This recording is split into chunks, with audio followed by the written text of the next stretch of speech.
See, change is inevitable, should be. So you have to keep changing with the times.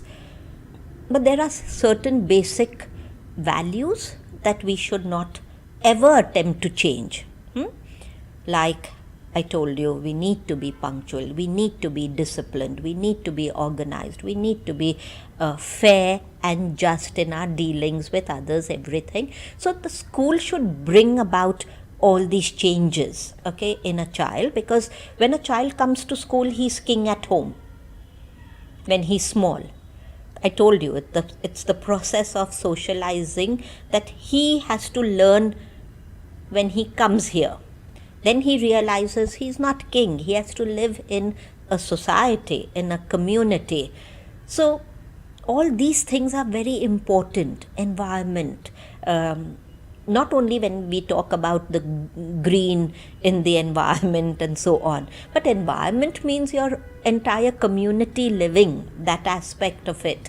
So those things should never change. What has changed? You asked me what change has come about, right? You see, I think today's children have got things very easy. And I'm talking about maybe children of a particular class, not the children in the lower economic or weaker sections of society. But otherwise, children have got things so easy, too easy. And the parents tend to give in to children a great deal. Who rules the roost at home now is not the parent, it's the child. My time, there was no question of us ever even having a difference of opinion with my parents, with my father particularly, right? But now things have changed. So that aspect is good, that a child can express himself or herself well. What is not good is the rebellion, taking things for granted from their parents or from the teachers, and worst thing is children learn by example. So the home environment influences the child as much as the school environment. But you find a lot of times that when the parents speak badly about the school, you'll find the child turning not right, at the end of your 10 years in school or 12 years. So those things have changed. Okay. Now, you already mentioned before that things like discipline and not taking things for granted are very important, especially when a child is being brought up, because at home he is king and he needs to learn how to socialize in a community and a society. Apart from things that we just spoke about, that extracurricular activities are equally important, what is in your opinion, what are some of the most fundamentally important things that a child needs to learn, and at what age he needs to learn that, or he or she? Right from the time the child is a toddler, your best learning happens from 0 to 7 to 10 years. Yes. Okay, 70% of your learning of life. When I talk about learning, it doesn't mean from the books.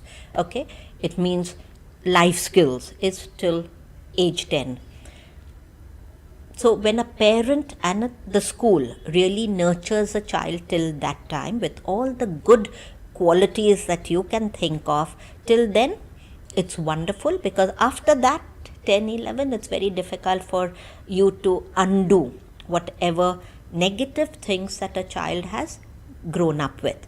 But what is very important for children, and I think that's the most important, is respect and obedience. For respect for elders, respect for their parents, their teachers, which this is where I keep coming back to the point that parents need to understand children learn by example.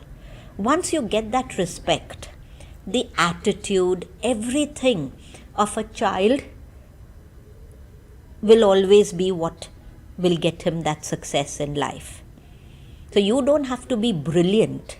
You have to have the right attitude. I was a person with very ordinary, average intelligence.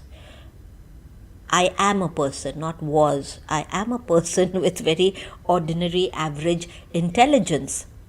But I have achieved today being director, that too right from scratch, assistant to class teacher. To director of schools now, and schools, where we have 2,000 children approximately and above in those schools. I did that only because of the attitude and the fact that I was always taught that you learn, you keep learning from whoever.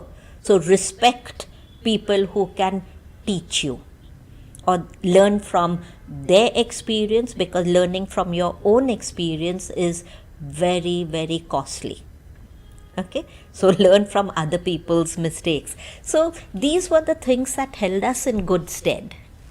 And I think I'd like our children to understand that. I completely agree with you when you say that that parents of children should lead by example. Especially in India today, you'll see parents who smoke, who drink, who do the exact opposite of what they tell their children to do. And another very common saying that parents tell their children is, "We don't want you to make the same mistakes that we have made."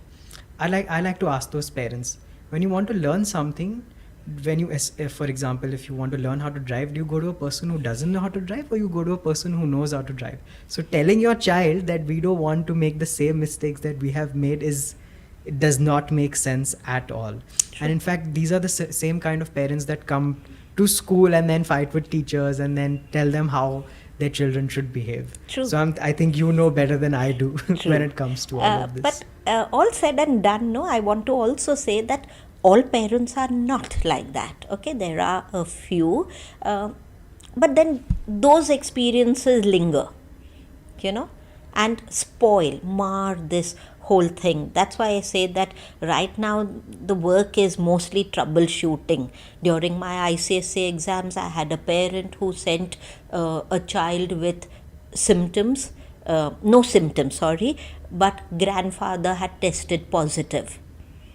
Okay, so you are willing to risk all the 132 other students, okay, just because you think your child should give the ICSE exam and you think your child does not have COVID,